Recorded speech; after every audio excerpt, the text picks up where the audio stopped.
Hello friends, नमस्कार, जय जगन्नाथ। आज मु आपण मानक पई नहीं आसी बाली छतुर भजा रेसिपी।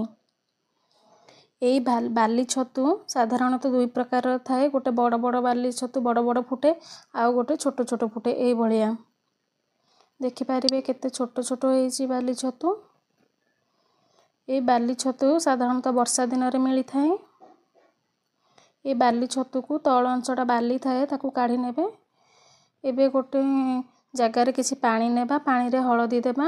सेही हलदी पानी रे छतु को 10 मिनिट पर्यंत भिजे रखिबा।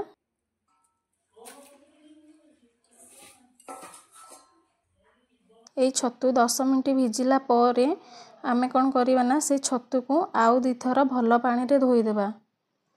कारण तार बाली अंशटा जेंति न रहिबो सेही भलिया भल भाबरे धोई देबा। धोईकी गोटे प्लेट को काढ़ी नेबा, चिपुड़ी नेबा। यही भली भाबरे सबुदिक छतु को चिपुड़ी नेबा। एठी मु सबुदिक छतु को चिपुड़ी नहीं जाइछि, देखि परिबे।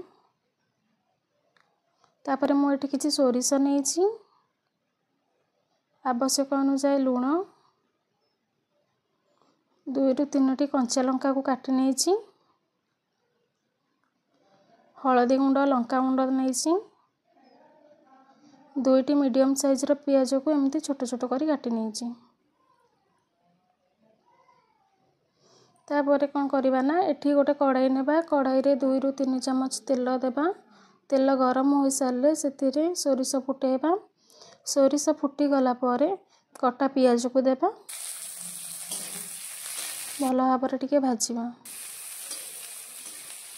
पियाज टिके भाजी होई आसिले सेतिरे लंका को देबा। कंचा लंका और पियाज भल भाबरे भाजी होई जिवो। जेतेबेले गोल्डन कलर हो आसीबो सेतिरे कोन करबा ना, आगुरु जो छतु रखिथिले छतु को दे देबा।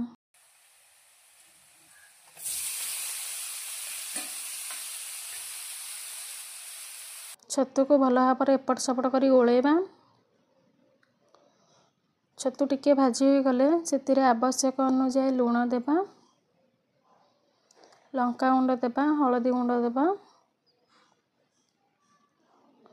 भल भाबरे गोळाई देबा।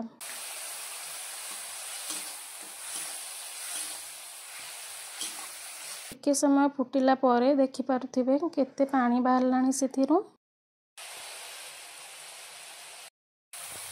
या भितरे 2 रु 3 थर गोळेला परे छतु एबेले रेडी हो गलानी। टिके टिके